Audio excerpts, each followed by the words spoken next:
Hello दोस्तों, welcome to main point study. तो आज हम करने वाले हैं पार्ट 6 कक्षा 10 की समाज विज्ञान का, जिसका नाम है राजनीतिक दल। और हम करने वाले हैं इसके मोस्ट इंपॉर्टेंट क्वेश्चन। जब मैं बोलता हूं मोस्ट इंपॉर्टेंट क्वेश्चन, ये मोस्ट नहीं, ये most most most important question है, क्योंकि जो भी क्वेश्चन इस पीडीएफ में आप देखोगे वो सारे के सारे क्वेश्चन किसी ना किसी एग्जाम में आ रखे हैं, लास्ट ईयर या प्रीवियस टू प्रीवियस ईयर वाले आपके एग्जाम के अंदर। देखो, जैसे कि पहले क्वेश्चन हम देख लेते हैं, 2018 में आया हुआ है, 2015 में आया हुआ है, 2012 में आया हुआ है, और अगर हम नीचे करें तो यही क्वेश्चन 2017 में भी आया हुआ है। आप बोलोगे सर क्वेश्चन तो हमें अलग अलग दिख रहे हैं। बिल्कुल, क्वेश्चन अलग अलग है बट इनका आंसर एकदम सेम है। लैंग्वेज थोड़ी सी चेंज है बट इनका आंसर एकदम सेम है। और यहीं पर बहुत सारे बच्चों को दिक्कत आती है। बहुत सारे बच्चे की खासकर एसएसटी में ये दिक्कत होती है कि सर हम एग्जाम में बैठे, हमें कोई क्वेश्चन नहीं आता था, पर जब हम घर पे आके हमने देखा तो वो क्वेश्चन की लैंग्वेज चेंज होने की वजह से हम वो क्वेश्चन नहीं करके आ पाए, वैसे हमें इसका आंसर आता था। तो ऐसी दिक्कत इस बार ना हो, इसलिए मैंने बिल्कुल अलग अलग करके लिखा। नहीं तो मैं चाहता तो एक ही क्वेश्चन सेम लिख देता और उसके आगे 2016, 2015, 14 एक ही बार में सारे के सारे लिख देता। इसलिए मैंने आपको अलग अलग क्वेश्चन दिखाए हैं, और साथ में मैं भी आपको बताऊंगा कि एक क्वेश्चन किस अलग अलग वे में आपसे पूछा जा सकता है, ताकि आपकी दिक्कत ही खत्म हो जाए। देखो, मैं 100% श्योर हूं कि जो भी आपका क्वेश्चन आएगा इस चैप्टर से रिलेटेड, वो इस पीडीएफ के बाहर के अंदर से बिल्कुल भी नहीं आएगा, सब कुछ इसके अंदर से आएगा। बस थोड़ी सी लैंग्वेज चेंज होगी, और वही मैं आपको बताने वाला हूं, इसलिए वीडियो देखना बहुत इंपॉर्टेंट है। स्किप वगैरह करने की कोशिश मत करना, चाहो तो इसको थोड़ा सा फास्ट कर सकते हो वीडियो को। ओके जी, चलो जी शुरू करते हैं। बट उससे पहले मैं ये भी बता दूं कि अगर आपका कोई फ्रेंड है जिसकी एसएसटी इंग्लिश में है, ओके, या आपकी भी एसएसटी इंग्लिश में है, तो मैं आपको बता दूं कि डिस्क्रिप्शन में एक वीडियो दे रखी है जहां पर ये जैसे इंग्लिश की मैं क्वेश्चन आंसर के साथ समझा रहा हूँ, हिंदी के क्वेश्चन आंसर के साथ समझा रहा हूँ, तो उस वाली वीडियो में सारी की सारी वर्डिंग आपको इंग्लिश में मिलेगी। तो वो आपके लिए बहुत ही ज्यादा बेनिफिशियल होगा। अगर आपका कोई दोस्त भी है जिसकी एसएसटी इंग्लिश में है, तो वो उनको आप सेंड कर सकते हो। ठीक है, चलो जी शुरू कर देते हैं। तो हमारा पहला क्वेश्चन है कि लोकतंत्र में किए गए राजनीतिक दलों के किसी 5 प्रमुख कार्यों को बताइए। यानी हमें राजनीतिक दलों के कार्य बताने हैं। सेकंड में भी ये लिखा है राजनीतिक दलों के कार्य बताने हैं।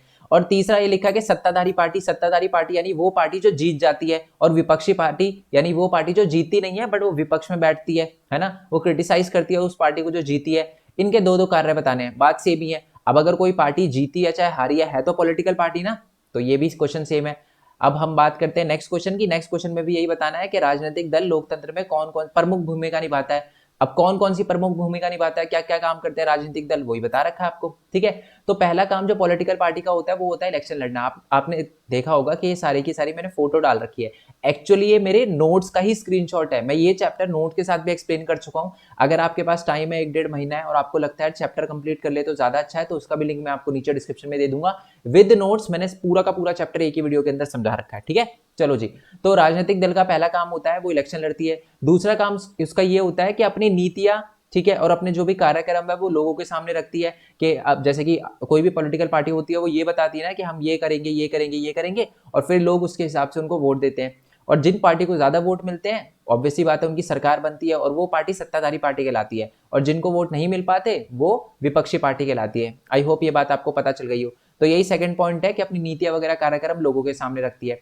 तीसरा पॉइंट है कि पार्टी देश के कानून निर्माण में निर्णायक भूमिका निभाती है। अगर कोई पॉलिटिकल पार्टी जीत जाती है ना, कोई राजनीतिक दल जीत जाता है, तो ऑब्वियसली बात है वो पार्लियामेंट में बैठते हैं और पार्लियामेंट के अंदर ही कानून वगैरह बनाए जाते हैं। वहां पर हमारे जो भी एमपी वगैरह होती है उनकी बहुत अहम भूमिका होती है कानून वगैरह बनाने में। नेक्स्ट पॉइंट है कि दल ही सरकार बनाते हैं और चलाते हैं। ऑब्वियसली बात है कोई पॉलिटिकल पार्टी है, राजनीतिक दल है, इतना तो आप समझ जाओगे यार। पॉलिटिकल पार्टी में बोलूंगा राजनीतिक दल को, है ना। तो मान लो कोई पॉलिटिकल पार्टी है, वो इलेक्शन लड़ती है, जीतती है, और जीतने के बाद उसकी गवर्नमेंट बनेगी, और गवर्नमेंट बनेगी तो वही सरकार को चलाएगी, देश को चलाएगी, है ना। तो इसमें यही बात लिखी हुई है। जीतने के बाद है ना वो कुछ नेता चुनती है, जैसे फाइनेंस मिनिस्टर, ये मिनिस्टर, डिफेंस मिनिस्टर, ये सारे के सारे नेता चुने जाते हैं। उनको प्रशिक्षित भी देते, ट्रेनिंग वगैरह भी देती है पार्टी कि आपको ये सारी की सारी चीजें करनी है। ठीक है, और फिर अपने अनुसार वो सारी की सारी चीजें चलाती है। ओके, नेक्स्ट पॉइंट है कि अगर कोई पॉलिटिकल पार्टी हार जाती है, ऊपर आपसे पूछा था ना, ये ऊपर वाले ये वाले पॉइंट तो ये हो गए कि अगर वो जीत जाती है। अगर कोई पॉलिटिकल पार्टी हार जाती है तो वो क्या होती है, विपक्षी पक्ष या विपक्षी, एक विपक्ष की भूमिका निभाती है। विपक्ष का मतलब होता है ऑपोजिशन में जो बैठते हैं, वो जो जीतते नहीं है। ये क्या करते हैं, विपक्षी नेता क्या करते हैं, ये क्रिटिसाइज करते हैं गवर्नमेंट को जो कि पावर में होती है। अगर वो कोई गलत काम करते हैं तो उसके लिए गवर्नमेंट को क्रिटिसाइज करते हैं। जैसे कि मान लो पेट्रोल के प्राइस ज्यादा हो गए या किसी भी चीज के प्राइस ज्यादा हो गए, तो जो ऑपोजिशन लीडर है वो बोलेंगे गवर्नमेंट से कि इतने प्राइस ज्यादा है, और लोगों को बोलेंगे कि आप इनके खिलाफ विरोध वगैरह करो। ठीक है, चलो नेक्स्ट पॉइंट है कि राजनीतिक दल विभिन्न मुद्दे उठाती है। ऑब्वियसली बात है जो राजनीतिक दल है ना वो अलग अलग मुद्दे उठाती है। ठीक है, जैसे कि मान लो कोई पार्टी नहीं जीत पाती तो वो अलग अलग मुद्दे उठाती है और बोलती है कि सरकार को इन पे भी काम करना चाहिए ताकि लोगों की प्रॉब्लम वगैरह सॉल्व हो। और अगर जैसे कोई राजनीतिक दल है, अगर वो लोगों को ये बोलती है कि सरकार ये काम नहीं कर रही, आप हमारा सपोर्ट करो, हमारे साथ आंदोलन वगैरह करो और हम अपनी मांगे मनवाएंगे, सरकार को बोलेंगे कि आप हमारी मदद करो, ठीक है। तो ये सारी की सारी ये चीजें हैं। तो यानी कि जो विपक्षी नेता है वो एक तरह से बड़े मुद्दे भी उठाते हैं। वैसे सिर्फ विपक्षी नेता नहीं, जो सत्ताधारी होते हैं वो भी बड़े बड़े मुद्दे उठाते हैं, ठीक है, ताकि प्रॉब्लम वगैरह को सॉल्व किया जा सके जो भी है। नेक्स्ट पॉइंट है कि दलीय सरकारी मशीनरी और सरकार द्वारा चलाए जाने वाले कल्याण कार्यक्रम तक लोगों को पहुंचाती है, ठीक है, तक लोगों की पहुंच बनाते हैं। अच्छा, इसका मतलब क्या है? अगर कोई भी स्कीम आती है ना, तो जो एक एरिया का पर्सन होता है ना, वो कभी भी ऐसा नहीं होगा आपको आईएएस के ऑफिस में, डीएम के ऑफिस में जाके पूछ रहा हूँ, हाँ जी बताओ कौन सी स्कीम आई हो, ऐसा वो कभी नहीं करता। वो जाएगा अपने एमएलए और एमपी के पास, है ना, यानी अपनी राजनीतिक पार्टी, राजनीतिक दल, पॉलिटिकल पार्टी के पास जाता है और बताता है हाँ ये सारी की सारी स्कीम आई है। तो राजनीतिक दल इसमें भी बहुत कारगर होते हैं, वो लोगों को एक्चुअल सरकारी मशीनरी मुहैया करवाते हैं, जो भी कल्याणकारक कार्यक्रम होते हैं वो लोगों के पास पहुंचाते हैं, ठीक है। आज के टाइम में तो चलो सोशल मीडिया, बट जब सोशल मीडिया नहीं था तो ये पॉलिटिकल पार्टी के जो नेता होते थे बहुत अहम भूमिका निभाते थे। नेक्स्ट क्वेश्चन है आपका, राजनीतिक दल के 3 हिस्सों का वर्णन करें। तो मैं आपको बता दूं, राजनीतिक दल के 3 प्रमुख हिस्से हैं। एक तो है नेता। कोई भी पॉलिटिकल पार्टी जो होती है ना, वो 3 चीजों से बनी हुई होती है। एक तो नेता से, ऑब्वियस सी बात है, लीडर से, ठीक है, जैसे कि टीएमसी पार्टी है उसमें ममता बनर्जी के, आम आदमी पार्टी है उसमें केजरीवाल जी, हमारे क्या कहते हैं उसको, बीजेपी पार्टी है तो उनके नरेंद्र मोदी जी, वैसे ही आईएनसी है, इंडियन नेशनल कांग्रेस है, उनके राहुल गांधी जी। तो ये सारे के सारे क्या है, ये नेता हैं। सक्रिय सदस्य क्या होते हैं, वो जो काम करते हैं, जो कि नेता नहीं होते बट जो ग्राउंड लेवल पे काम करते हैं। देखो नेता तो बहुत बड़ी पोस्ट हो गई है ना, उसके बाद जो छोटे छोटे लोग होते हैं, ठीक है, छोटे छोटे लोग से मेरे कहने का मतलब वो लोग जो ग्राउंड पे रहकर काम करते हैं, ठीक है, तो वो हो गए सक्रिय सदस्य। और तीसरे होते हैं अनुयायी या समर्थक। इनका पॉलिटिक्स से कोई लेना देना नहीं होता, अनुयायी समर्थक का, ये बेसिकली फॉलो करते, ये एक तरह से सपोर्ट करते हैं। जैसे कि आपने देखा होगा कि आपके घर में अगर 2 बड़े बड़े अंकल आपस में मिल गए तो वो कोई कांग्रेस बोलेगा, कोई बीजेपी बोलेगा, कोई टीएमसी, कोई शिवसेना, सपोर्ट करते हैं ये। इनका दूर दूर तक पॉलिटिक्स से कोई लेना देना नहीं होता, बट ये सपोर्ट करते हैं, ठीक है, पार्टी की आइडियोलॉजी की वजह से या किसी भी चीज की वजह से। नेक्स्ट क्वेश्चन है कि ये क्वेश्चन 2014 में आया हुआ क्वेश्चन है और ये क्वेश्चन 2012 में भी आया क्वेश्चन है। क्वेश्चन ये है कि राज्य पार्टी और राष्ट्रीय पार्टी, ठीक है, चुनाव आयोग कैसे किसी पार्टी को राष्ट्रीय पार्टी बोलता है और कैसे किसी पार्टी को राज्य पार्टी बोलता है? क्या कोई क्राइटेरिया होता है? The answer is yes, criteria होता है। कोई भी पार्टी, जैसे कि मान लो मैं कोई पार्टी खोल दूं, भारत पार्टी, अपने नाम से कोई पार्टी खोल दी मैंने, भारत पार्टी, अब वो भारत पार्टी राज्य पार्टी कहलाएगी, राष्ट्रीय पार्टी कहलाएगी, और कब कहलाएगी? यही क्वेश्चन है, ओके। और यही दे रखा है कि राष्ट्रीय पार्टी क्या है और किसी भी पार्टी को राष्ट्रीय दल बनना है, राष्ट्रीय पार्टी बनना है, तो उसका क्या क्राइटेरिया है। और यही है कि राष्ट्रीय दल से क्या अभिप्राय है और आपको बताना है कि राज्य पार्टी को मतलब राष्ट्रीय पार्टी और राज्य पार्टी कैसे बनते हैं। बात सेम ही है। देखो ये राजी, अगर आपको डिफरेंस भी आया ना तो ये डिफरेंस भी दे रखा है मैंने, ठीक है। सबसे पहले तो डिफरेंस ही कर लेते हैं, बाकी ये क्राइटेरिया ये है, ये है क्राइटेरिया, ठीक है। चलो, पहले तो है कोई जो राष्ट्रीय दल होते हैं वो कौन होते हैं, जिनका जो एक तरह से आप कह सकते हो प्रभाव पूरे देश पे होता है। जैसे कि इंडियन नेशनल कांग्रेस पार्टी पूरे देश के अंदर है, हर बंदा जानता है। बीजेपी इस टाइम पूरे देश में हर बंदा जानता है, ये बड़ी बड़ी पार्टी है, ओके। और क्षेत्रीय पार्टी क्या होती है, जो पर्टिकुलर एरिया तक होती है। जैसे कि मैं आपको बोलूं झारखंड मुक्ति मोर्चा, ठीक है, जो लोग झारखंड से नहीं होंगे उन्होंने नाम सुना होगा या कभी कभी सुना होगा, हमें आप में से सारे बच्चों ने शायद नाम ना सुना हुआ हो, ठीक है। तो ये जो क्षेत्रीय दल होते हैं कुछ एरिया तक सीमित होते हैं। अकाली दल, है ना, ये कुछ एरिया तक सीमित है। तो पहला पॉइंट हो गया, आई होप ये क्लियर हो गया हो आपको। नेक्स्ट पॉइंट है कि अगर कोई दल लोग, अच्छा अब ये है कि कोई पार्टी राष्ट्रीय पार्टी कैसे कहलाती है।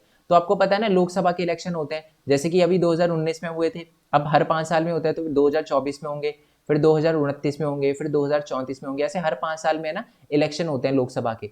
तो इसमें यह बता रखा है कि कोई पार्टी राष्ट्रीय पार्टी कब कहलाती है, जब या तो वो क्या करे, 6% वोट लिया है। जब लोकसभा के वोट हुए थे, इलेक्शन हुए थे, तो 100% वोट डाले थे, जिन भी लोगों ने वोट डाले थे उसमें से अगर 6% वोट उस पार्टी को मिल जाए तो वो पार्टी राष्ट्रीय पार्टी कहलाती है, ठीक है। चलो, ये तो पहला क्राइटेरिया होगा। अच्छा, अगर पहला क्राइटेरिया पूरा नहीं कर पाई तो मैं आपको बता दूं कि जो अलग अलग स्टेट में भी तो इलेक्शन होते हैं, अलग अलग स्टेट के इलेक्शन में मान लो दिल्ली हो गया, है ना, दिल्ली तो नहीं, चलो वेस्ट बंगाल हो गया, हरियाणा हो गया, पंजाब हो गया, यूपी हो गया, ऐसे कोई भी 4 स्टेट में, जो भी हर स्टेट का सीएम चुनने के लिए भी अलग इलेक्शन होते हैं ना, तो उसमें भी 100% में से अगर चारों स्टेट में 6% से ज्यादा वोट मिले हैं किसी पार्टी को और लोकसभा में उनकी 6 सीटें हैं, तो हम कह देंगे कि वो पार्टी क्या है, वो एक राष्ट्रीय पार्टी है, ठीक है, या तो लोकसभा के इलेक्शन में 6% वोट, ठीक है, या दूसरा है कि 4 स्टेट के अंदर अपनी प्रेजेंस और क्या है आपकी 4 सीटें लोकसभा की, ये दूसरा क्राइटेरिया है, ठीक है, तो वो पार्टी राष्ट्रीय पार्टी कहलाती है। आई होप ये आपको समझ आ गया हो। अगर नहीं आया और आपके पास टाइम है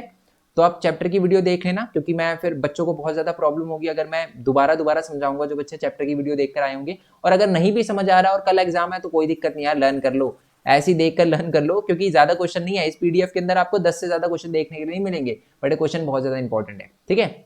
और कोई पार्टी राज्य पार्टी कैसे कहलाती है, ये तो बहुत ही सिंपल है। राज्य के अंदर जब इलेक्शन होते हैं ना, तो जैसे पूरे देश के अंदर इलेक्शन होते हैं उसको लोकसभा के इलेक्शन कहा जाता है, वैसे जो राज्यसभा के इलेक्शन होते हैं और राज्य के इलेक्शन होते हैं उसको विधानसभा के इलेक्शन कहा जाता है। तो इसमें यह बोला गया कि जब विधानसभा के इलेक्शन हो तो 6% वोट, 100 में से 6% वोट कम से कम, और 2 एमएलए या 2 सीटें, तो वो पार्टी एक राज्य पार्टी कहलाएगी, ठीक है जी। आई होप ये क्लियर हो गया, इसका भी क्राइटेरिया क्लियर हो गया और इसका भी क्राइटेरिया। एग्जाम्पल दे रखा है राष्ट्रीय पार्टी का, इंडियन नेशनल कांग्रेस यानी कांग्रेस पार्टी और भारतीय जनता पार्टी, ओके, और भी है, तृणमूल कांग्रेस भी है, ओके। और उदाहरण के लिए अगर क्षेत्रीय पार्टी की बात करें तो अकाली दल पंजाब के अंदर सीमित है, झारखंड मुक्ति मोर्चा नाम से पता चल रहा है झारखंड के अंदर मशहूर है, ठीक है। चलो जी, नेक्स्ट क्वेश्चन पे आते हैं। हमारा नेक्स्ट क्वेश्चन है कि राजनीतिक दलों के कामकाज में किसी भी 4 समस्या क्षेत्रों की व्याख्या करें। क्वेश्चन बड़ा सिंपल है, मैं आपको बताता हूँ, 2012 में आया हुआ है, 2014 में, 17 में, 15 में, 16 में, 18 में आया हुआ क्वेश्चन है। 1 2 3 4 5 6 बार आया हुआ क्वेश्चन है, ठीक है। अच्छा, इनमें ना थोड़ा थोड़ा अंतर है, मैं आपको बताता हूँ। इसमें लिखा है कि राजनीतिक दल को यानी पॉलिटिकल पार्टीज को क्या क्या प्रॉब्लम आती है, ये है। इसमें लिखा हुआ है कि बहुत सारी पॉलिटिकल पार्टी होती है जिसमें आंतरिक लोकतंत्र नहीं होता, जिसकी वजह से उनको बहुत सारी प्रॉब्लम आती है, समझाइए, ठीक है। और बहुत सारी ऐसी पॉलिटिकल पार्टी होती है जहां पर वंशवादी उत्तराधिकारी चलता है, यानी मतलब एक बाप है तो उसका बेटा भी लीडर बनेगा, उसका बेटा भी लीडर, ऐसे बेटा बेटा लीडर बनते जाते हैं, चाहे वो एलिजिबल हो या ना हो, ठीक है। नेक्स्ट पॉइंट है कि पार्टी के भीतर भी आंतरिक लोकतंत्र, ये इसमें से मिलता जुलता हो गया, ठीक है। और नेक्स्ट पॉइंट है कि दुनिया भर में क्या होता है कि दुनिया भर में लोग अपने कार्यों को अच्छी तरह से करने के लिए राजनीतिक दलों की विफलता के प्रति असंतोष व्यक्त करते हैं। दुनिया भर में लोग अपने कार्यों को अच्छी तरह से करने के लिए दलों की विफलता के प्रति असंतोष व्यक्त करते हैं, तर्कों का समर्थन करें। ये मैं समझाता हूँ आपको, ठीक है। सबसे पहले तो इस वाले क्वेश्चन की बात कर लेते हैं, ऊपर वाले तीनों की, ठीक है। ये वाले क्वेश्चन की, ये वाले क्वेश्चन की, ये वाले क्वेश्चन की और ये वाले क्वेश्चन की, फिर ये वाले क्वेश्चन पे आएंगे, एक बार दोबारा देखूंगा कि इसका मतलब क्या है, टाइम वेस्ट नहीं करना चाहता, इसलिए पहले ये समझा देता हूँ मैं आपको। ऐसी 4 प्रॉब्लम जो पॉलिटिकल पार्टी को आती है। तो पहली प्रॉब्लम तो जो पॉलिटिकल पार्टी को वो आती है ना कि पॉलिटिकल पार्टी के भीतर आंतरिक लोकतंत्र नहीं होता। बहुत सारी ऐसी पॉलिटिकल पार्टी है जिनके बीच में आंतरिक लोकतंत्र नहीं होता, यानी जब लीडर को चुनने की बात आती है तो इलेक्शन नहीं होते, किसी लीडर को ऐसे चुन लिया जाता है बिना इलेक्शन के, मतलब पार्टी के अंदर भी इलेक्शन होता है, जैसे पार्टी का कोई नेता होता है, जैसे हर पार्टी का कोई ना कोई नेता होता है, तो नेता चुनने के लिए बहुत कम ऐसी पार्टी है जिसमें इंटरनल इलेक्शन होते हैं। जैसे कि मान लो हमारी पार्टी है, हम 100 बंदे हैं, ठीक है। ऐसे ही आप बोलोगे कि सर आप बन जाओ, ऐसे नहीं होता ना, ऐसा नहीं होना चाहिए, क्या पता मेरे से भी अच्छा कोई हो 100 में से, है ना। तो ये खराब चीज है और इससे अल्टीमेटली पार्टी को नुकसान होता है। क्यों पार्टी को नुकसान होता है? क्योंकि चापलूस बन जाते हैं बहुत सारे लोग, है ना। तो सारे के सारे लोग एक ही लीडर की चापलूसी वगैरह करते हैं। और मान लो अगर किसी पॉलिटिकल पार्टी, वो रजिस्टर भी नहीं रखते, देखो मैं रीड कर देता हूँ, सारी ताकत कुछ ही नेता के हाथ में सिमट जाती है और फिर ये बहुत खतरनाक होता है, क्योंकि आंतरिक लोकतंत्र तो नहीं होता। पार्टी के पास ना सदस्य की खुली सूची होती है, मतलब कोई सूची वगैरह नहीं रखते कि ये मेंबर है, ये मेंबर है। अगर लीडर को अच्छा लगता है तो वो कहेगा हाँ तू आज से मेंबर है, और अगर अच्छा नहीं लगता तू आज से चला जा इस पार्टी से, ये होता है। रजिस्टर नहीं बनाते, इसके आंतरिक चुनाव भी नहीं होते, तो ये एक बहुत बड़ी प्रॉब्लम है। इससे क्या होता है, कहीं ना कहीं आप कह सकते हो कि पार्टी के सिद्धांत और नीतियों से निष्ठा की जगह नेता से निष्ठा ही ज्यादा महत्वपूर्ण बन जाती है। अब कोई भी अगर पर्सन है, ठीक है, उसको पार्टी में ऊपर की पोस्ट पर जाना है तो उसे अपने बड़े नेता की चापलूसी करनी पड़ेगी। पार्टी के जो अच्छे काम है उसमें पार्टी रोल कम दिखाए, और अगर चापलूसी ज्यादा करे ना पॉलिटिकल लीडर की, तो फिर वो उसकी ऊपर पोस्ट पहुंचती है। तो ये तो गलत चीज है, इससे अल्टीमेटली पार्टी को नुकसान होता है ना। पार्टी को नुकसान क्यों होता है? देखो, अगर कोई अच्छा बंदा पार्टी में आता है तो लोग उसको देखेंगे, वोट देंगे, पार्टी बड़ी बनेगी, लोगों का सपोर्ट आएगा, सरकार बनाएंगे वो अपनी। बट अगर ऐसे कोई भी लीडर को उठा के बना देंगे, है ना, बिना लोकतंत्र के, बिना इंटरनल इलेक्शन के, तो कोई भी फालतू बंदा आ जाएगा, है ना। तो ये पहला पॉइंट हो गया। नेक्स्ट पॉइंट की बात करते हैं कि वंशवाद की चुनौती। वंशवाद की चुनौती का मतलब क्या है कि एक लीडर है, उसका बेटा लीडर बनता है, फिर उसका बेटा लीडर बनता है, फिर उसका बेटा लीडर बनता है किसी पॉलिटिकल पार्टी का। इसमें दिक्कत यह है, इस सिस्टम में दिक्कत यह है कि होता क्या है कि कभी कभार क्या होता है, जैसे कि मान लो मैं हूं, मेरी एक पॉलिटिकल पार्टी है, मेरा बेटा जो है उस पॉलिटिकल पार्टी का लीडर बना, फिर उसका बेटा बना। अब जो उसके बाद जो आ रहा है ना, वो एलिजिबल ही नहीं है, उसको कुछ पता ही नहीं, उसको पॉलिटिकल पार्टी की डेफिनेशन तो छोड़ो, स्पेलिंग नहीं आती पॉलिटिक्स की, उसे कुछ नहीं पता क्या कब बोलना है, ऐसी सारी की सारी चीजें। तो ऑब्वियस सी बात है, कहीं ना कहीं एक बहुत बड़ी चुनौती बन जाएगा ना पार्टी। आप देखोगे पार्टी का नुकसान होगा। अभी तो चलो मैं ठीक हूँ, मेरा बेटा ठीक होगा, उसका बेटा ठीक होगा, बट जो नेक्स्ट आएगा अगर वो खराब है तो लोगों का सपोर्ट भी छिन जाएगा, लोग वोट ही नहीं करेंगे, कहेंगे यार ये कैसा नेता है, ये हमें क्या लीड करेगा। तो ये एक बहुत बड़ी प्रॉब्लम बन जाती है पॉलिटिकल पार्टी के लिए। पहली प्रॉब्लम, लोकतंत्र नहीं होता, लोकतंत्र का अभाव होता है पार्टी के अंदर। दूसरा, वंशवाद की चुनौती। और तीसरा है जी पैसे और अपराधी तत्वों की बढ़ती घुसपैठ। अब आप बोलोगे सर ये तो पॉजिटिव, ये तो नेगेटिव कैसे, तो पॉजिटिव है। अगर हम पैसे का यूज करेंगे और अपराधियों वगैरह को देंगे और लोगों को डराएंगे, तो वो तो हमको वोट देंगे, तो फायदा होगा पॉलिटिकल पार्टी का। ये नुकसान कैसे है?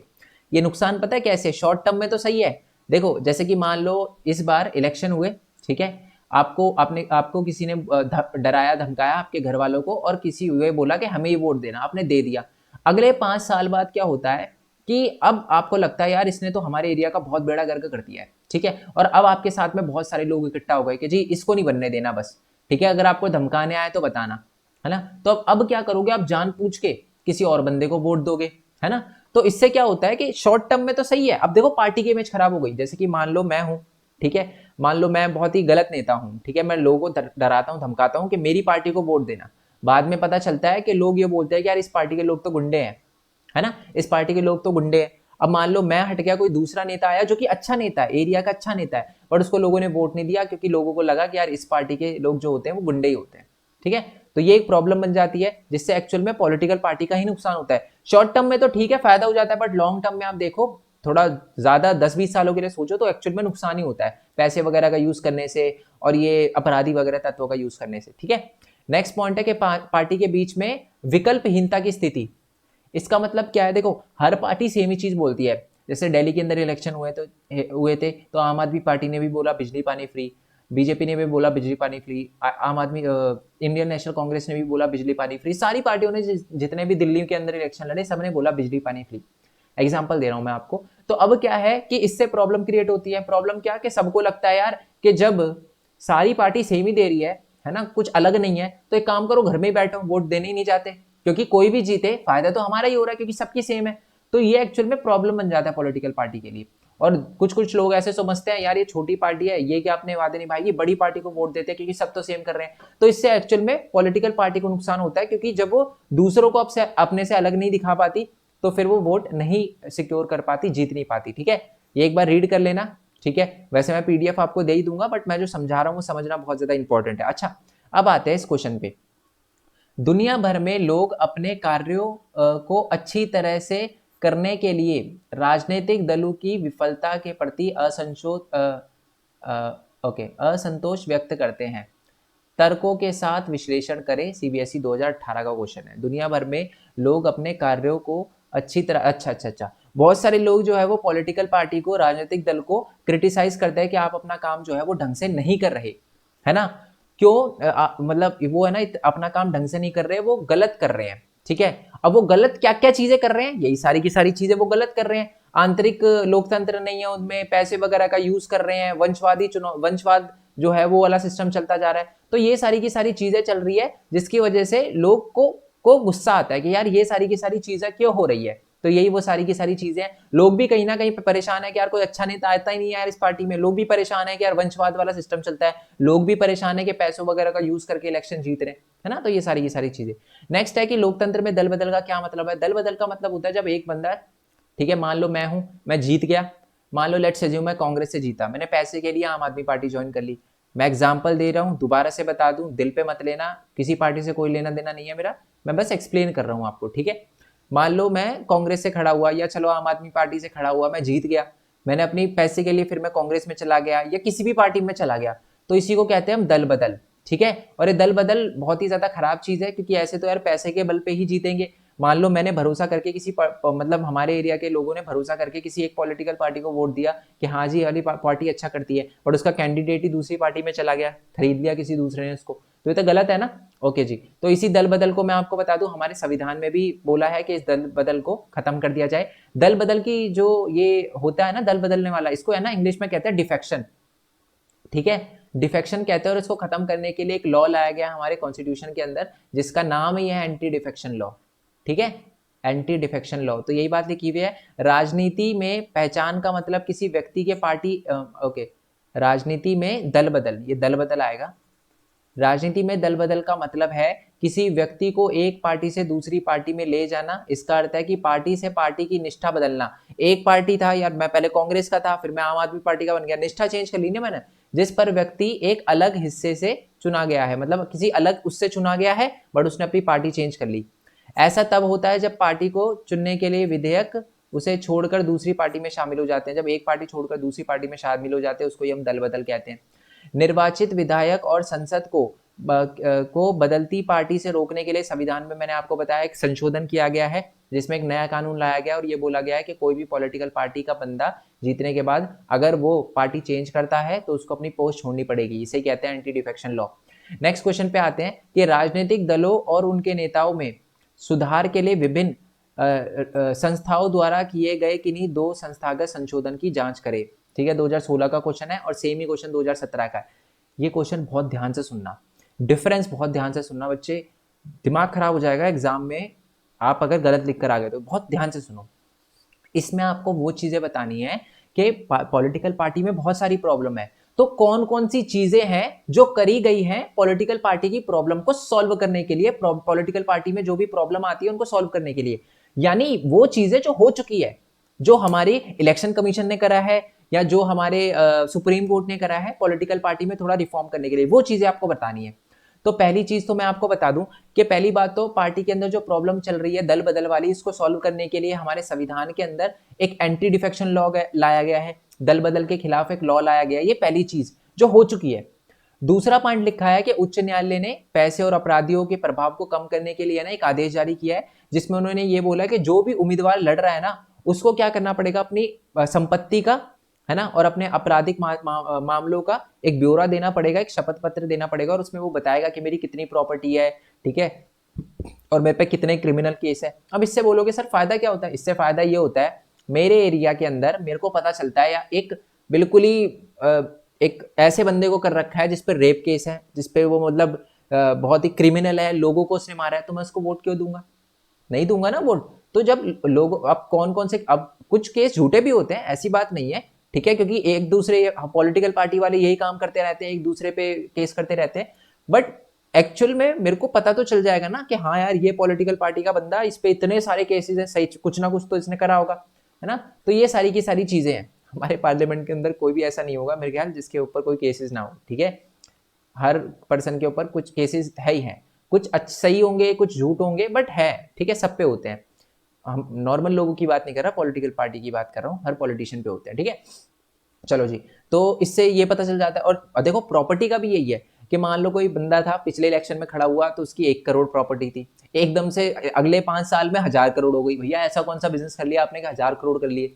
तो इससे भी पता चलता है कि करप्ट है ना। तो इस चीजों से भी रोकथाम लगती है, तो ये हमारे सुप्रीम कोर्ट ने करा है। तो पहली चीज तो एंटी डिफेक्शन लॉ लेकर आए, दूसरा ये शपथ पत्र वाला, और तीसरी चीज है जो हमारे चुनाव आयोग ने करी है वो ये बोला है चुनाव आयोग ने कि आप है ना अपना इनकम टैक्स फाइल करो। अब आप बोलोगे सर इनकम टैक्स फाइल करने का क्या फायदा? तो मैं आपको बता दूं, बहुत सारे बड़े बड़े बिजनेसमैन क्या करते हैं, पैसे देते हैं पॉलिटिकल पार्टी को, ठीक है, जिससे जिससे अगर वो पॉलिटिकल पार्टी जीत जाए तो उनके लिए काम करे, उनके जो बड़े बड़े मतलब जो भी होते हैं उनका एक तरह से आप कह सकते हो कि मान लो कोई केस अटका हुआ है तो उसको सॉल्व कर दे, बहुत सारी चीजें, ठीक है। तो अब अगर ऐसा होता है, अगर वो जीत जाती है, ठीक है, तो ऑब्वियसली बात है तो वो सारे के सारे काम वो करेगी, तो ये तो गलत बात है ना, है ना। और क्या पता वो उनकी मदद करने के लिए कुछ गलत एक्शन भी ले ले, मतलब जो काम नहीं करना चाहिए अगेंस्ट लॉ जाकर उन बिजनेसमैन की हेल्प करे जिन्होंने उनको पैसे दिए। तो इसलिए हमारे इलेक्शन कमीशन ने बोला जो भी पैसे आपके पास आए ना, वो पार्टी तो बोलती थी हमारे पास तो चंदा आया, तो इलेक्शन कमीशन ने बोला चंदा आया कुछ भी आया, आप अपना income tax file return file करो, हमें पता चलना चाहिए कितना आया कितना नहीं आया, ठीक है, कोई 1000 पे, 2000 पे, लाख, 2 लाख, 10 लाख दे रहा है, करोड़ों में आ रही है तो फिर वो फंडिंग हो गई, वो चंदा नहीं है। समझ रहे हो, ये बात है। ओके, नेक्स्ट क्वेश्चन की बात करते हैं कि राजनीतिक दल में सुधार के लिए कोई 5 उपाय सुझाइए और समझाइए। देखो यही मैं आपको बोल रहा हूं, ऊपर क्या लिखा था, वो चीजें जो करी गई है, ये बोला है कि सुझाव, सुझाव जो अभी हुए नहीं है बट होने चाहिए। समझ रहे हो, तो ये सारी की सारी चीजें होनी चाहिए।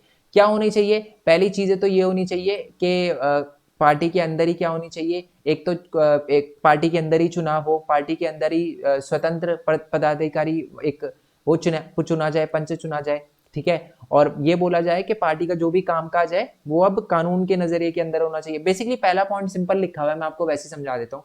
पहले पॉइंट में लिखा है कि राजनीतिक दल के अंदर आंतरिक लोकतंत्र होना चाहिए। अगर पार्टी के अंदर किसी लीडर को चुना जाए, हर पार्टी के अंदर लीडर को चुनने के लिए इलेक्शन होना ही होना चाहिए। ये एक ऐसी चीज है जो होनी चाहिए, हुई नहीं है अभी तक, होनी चाहिए। क्वेश्चन ये है ना, सुझाव देने आपको, सजेस्ट करना है आपको। दूसरा है महिलाओं को 1/3 सीटें दी जाए, क्योंकि उनका पार्टिसिपेशन बहुत कम है, अभी तक ऐसा कुछ हुआ नहीं है। दूसरा ये बोला है कि औरतों को भी आरक्षण वगैरह दिया जाना चाहिए पार्टी के अंदर, ये भी अभी तक हुआ नहीं है, होना चाहिए बोलते हैं बहुत सारे लोग। और लास्ट पॉइंट ये लिखा हुआ है कि सरकार इलेक्शन का खर्च उठाए। अब आप बोलोगे कि सरकार इलेक्शन लड़ने के लिए किसी बंदे का खर्च क्यों उठाए, मैं सर आप अगर इलेक्शन लड़ते हो तो सरकार आपको पैसे क्यों देगी।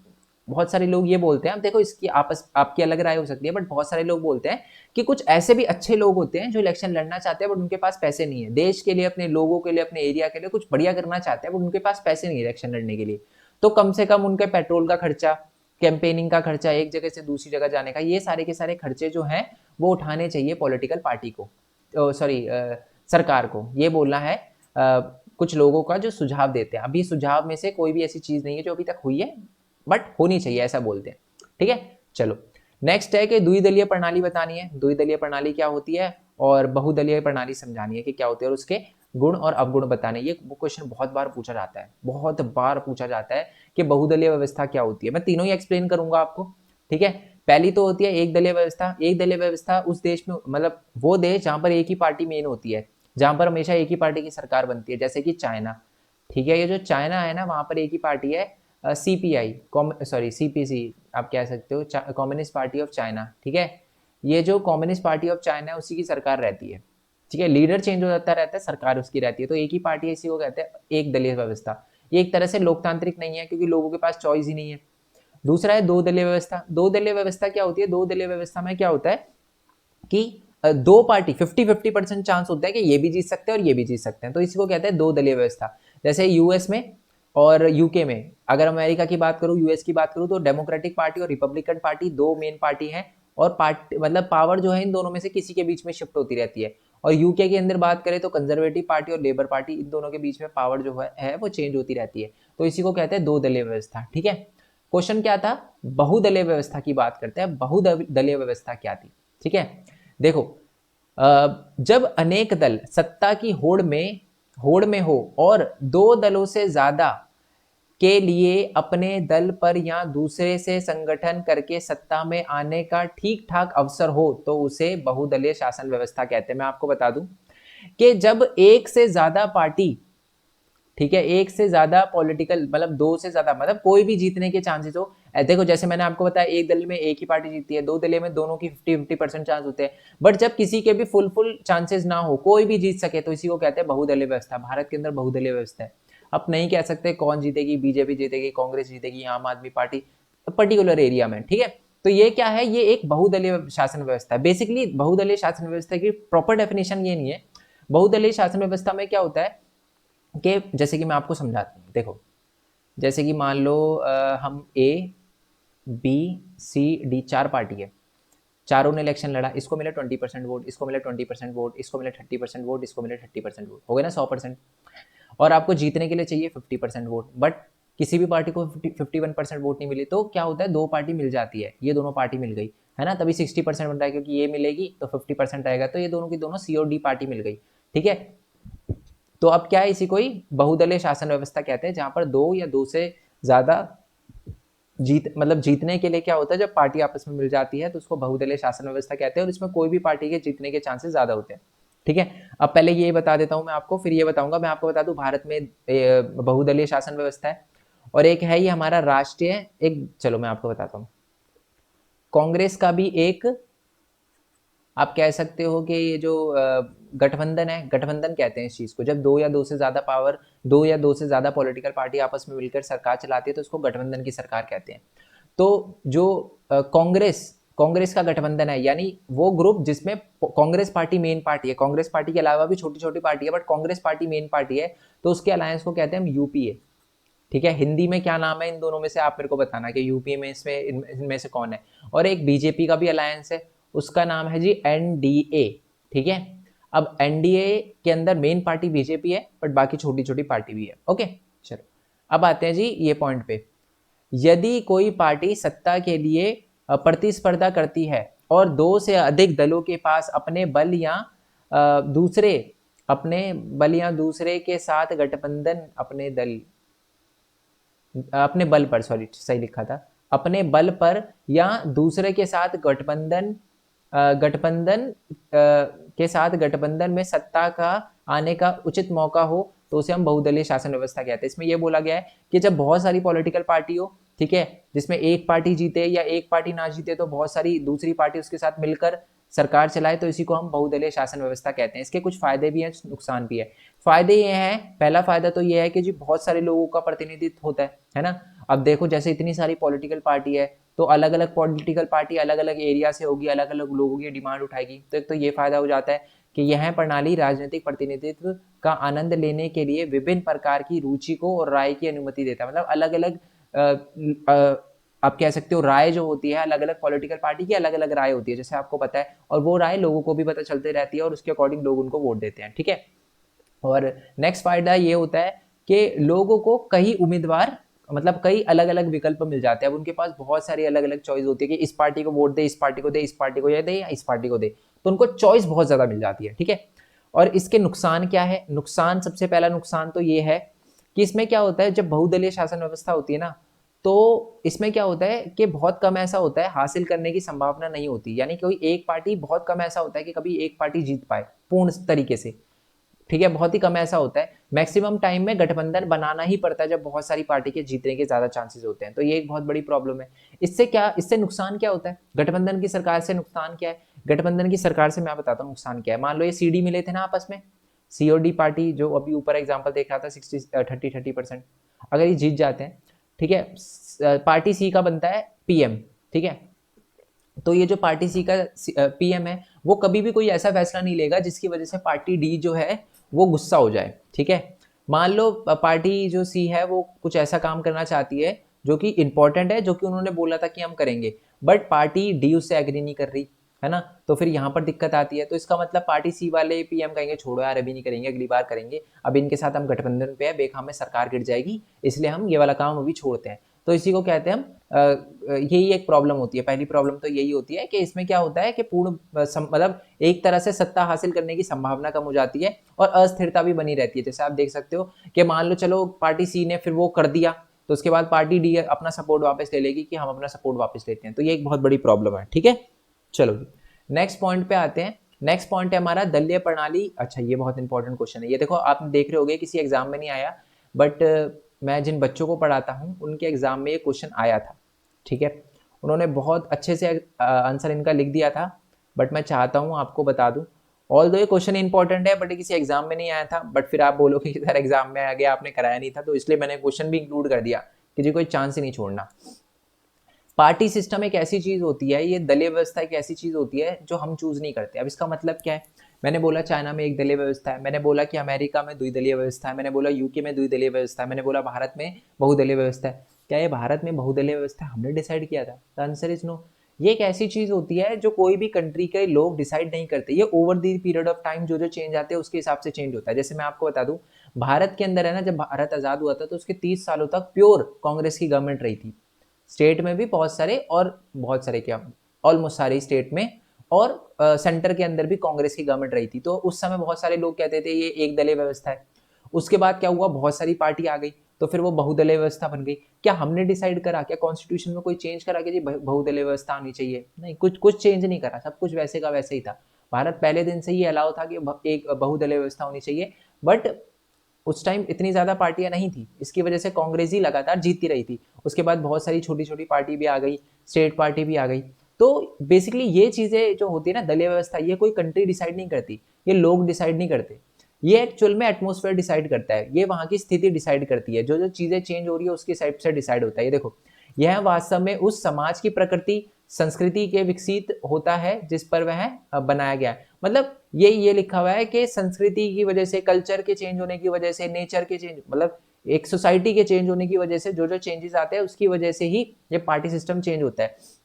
जैसे कि चाइना में वन पार्टी सिस्टम है, बहुत सारे लोग जो हैं फिर वो मान लो वन पार्टी सिस्टम को, एक टाइम ऐसा आएगा जब चाइना के लोग बोलेंगे यार वन पार्टी सिस्टम अच्छा नहीं है और भी हमारे पास विकल्प होने चाहिए, तो वो डिमांड करेंगे, फिर मल्टी पार्टी सिस्टम बन जाएगा वहां पर भी। तो ये सिर्फ एक एग्जाम्पल है, ठीक है, कि ये है ना, खुद डिसाइड नहीं करते, हम डिसाइड नहीं करते, हो जाता है, बस over the period of time हो जाता है।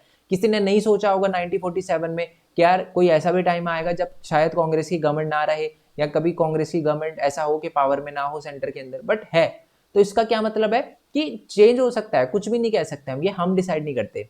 ओके, चलो डायरेक्ट आप आंसर लिख कर आ सकते हो। थोड़ी बहुत है ना आपको यहाँ पर देखो, ये जो मैंने स्क्रीनशॉट ले रखे है उसमें तो कोई दिक्कत नहीं मिलेगी आपको, बट इनमें आपको दिक्कत मिल सकती है, इसलिए मैं थोड़ा समझा भी रहा हूँ आपको।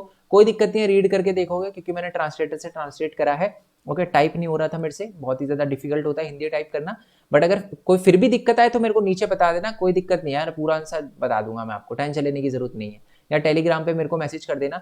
टेलीग्राम अगर आपने ज्वाइन नहीं किया ना अभी तक, तो मैं आपको बता दूं कि टेलीग्राम डाउनलोड कर लो पहले तो, बेस्ट ऐप है, व्हाट्सएप की तरह ही है बट उससे लाख गुना बेस्ट है। वो देखो, आज नहीं तो कल आपको करनी पड़ेगी, इससे ज्यादा मैं कुछ नहीं बोल सकता। आप टेलीग्राम पे जाके लिखोगे ना main point study 10 main point study 10, तो आप हमारे 10th के टेलीग्राम चैनल पे आ जाओगे, ठीक है। जब आप 10th के टेलीग्राम चैनल पे आ जाओगे तो उसमें 10,000 सब्सक्राइब बच्चे होने वाले हैं। अभी 9,800 हैं, 9,800 बच्चे एडेड हैं, तो 10,000 बच्चे होने वाले हैं, तो आप भी इसको ज्वाइन कर लेना, ठीक है। और जो भी क्वेश्चन वगैरह होगा, मैं भी कुछ क्वेश्चन वगैरह डालते रहता हूँ, ठीक है। अगर आपको भी कोई क्वेश्चन पूछना हो तो आप मेरे को यहाँ पर, मेरी आईडी मिल जाएगी, आप मेरे को पर्सनली कमेंट करके पूछ लेना, ये क्या सर ये वाला क्वेश्चन है, ये वाला क्वेश्चन, जो भी आप चाहो तो पर्सनली पूछ सकते हो, ठीक है।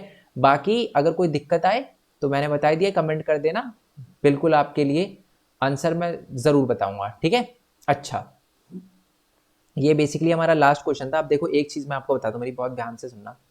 मैं जब आपके पिछले साल के सारे क्वेश्चन पेपर देख रहा था ना, तो मेरे को ये 2 क्वेश्चन मिले, इनके अलावा मेरे को एक भी क्वेश्चन ऐसा नहीं मिला जो किसी पार्टी के बारे में पूछा गया हो। भारतीय जनता पार्टी के बारे में पूछा गया था एक क्वेश्चन 2016 में, और वो भी इसलिए पूछा गया था क्योंकि भारतीय जनता पार्टी एक तरह से पावर में है, मेन पार्टी एक तरह से आप कह सकते हो इंडिया के अंदर, तो इसलिए क्वेश्चन पूछा गया था। शायद मेरे को ऐसा लगता है कि इस बार भी आ सकता है बीजेपी का, पूछा किसी भी पार्टी के बारे में जा सकता है, इसलिए मैंने देखो स्क्रीनशॉट में सारे के सारी पार्टी को लिख दिया, ठीक है। टीएमसी हो गया, ऑल इंडिया तृणमूल कांग्रेस हो गया, हमारा बहुजन समाज पार्टी हो गया, बहुजन समाज पार्टी के बारे में पूछा गया। देखो ज्यादा चीजें नहीं, बस ये याद रखना, बहुजन समाज पार्टी जो है वो हमारे कांशीराम जी ने बनाई थी, 1984 में बनाई थी ये पार्टी, ओके। और ये बहुजन समाज जो गरीब तबके के लोग हैं उनके लिए काम करता है, एससी हो गए, एसटी हो गए, ओबीसी हो गए, लेबर क्लास हो गए, इनके लिए काम करना मेन मोटिव होता है कि इनको भी हम मुख्य धारा में लेकर आए, आगे लेकर आए, बराबर लेकर आए। क्लियर है? ओके। तो ये सारी की सारी चीजें एक बार रीड कर लेना। बीजेपी के बारे में आपको बेसिकली पता होगा, ठीक है। 1951 में एक पार्टी थी भारतीय जनसंघ, उन्हीं की आइडियोलॉजी पे एक पार्टी बनी, भारतीय जनता पार्टी 1980s में बनी थी। इनकी कुछ मेन आइडियोलॉजी है, जैसे कि कल्चरल कल्चरल सांस्कृतिक राष्ट्र, आप कह सकते हो राष्ट्रवाद में बहुत ज्यादा फोकस करती है। सांस्कृतिक राष्ट्रवाद का क्या मतलब होता है कि ये बोलते हैं कि मॉडर्न, मतलब मॉडर्न बनो बट अपने कल्चर को साथ में लेके चलो, ठीक है। ये यूनिफॉर्म सिविल कोड, यानी सबके लिए सेम कानून होना चाहिए, इनको सपोर्ट करते हैं।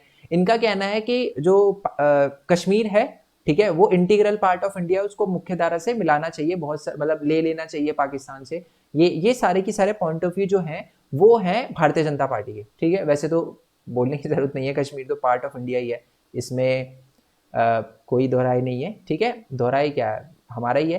तो 1947 में, ठीक है, कुछ ऐसी प्रॉब्लम आई थी, अब वो 11th-12th में आप पढ़ोगे, जिसकी वजह से क्या हुआ था, जो हमारा भारत का कश्मीर था, भारत का ही पूरा कश्मीरी भारत का है, उसमें से कुछ पार्ट पे आ गई थी पाकिस्तानी फोर्स, आ गई, वैसे तो पूरे पे ही घुस गई थी, बट उसके बाद इंडियन फोर्स ने फिर खदेड़ना स्टार्ट किया पीछे की तरफ, तो फिर यूएन ने बोला कि अब रुक जाओ, तो फिर वो वहीं के वहीं रुक गए, नहीं तो हम पूरा नाप लेते, बस थोड़ा सा रह गए, वो इसी वजह से रह गए क्योंकि चलो नहीं बताऊंगा मैं आपको, बट कुछ रीज़न की वजह से हम वहीं पर रुक गया था और ये सारी की सारी चीज़ें हो गई थी। तो उन्होंने उनका बोलना है कि उसको इंडिया में इंगेज कर लेना चाहिए। ये बहुत सारी चीज़ें जो हैं वो लिखी हुई है, ठीक है? आप एक बार रीड कर लेना, मैं दिखा देता हूँ आपको। ये रहा भारतीय जनता पार्टी के बारे में।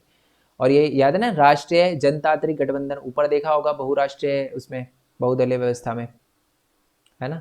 इसमें वैसे टीएमसी भी एक बहुत इंपॉर्टेंट है, ठीक है?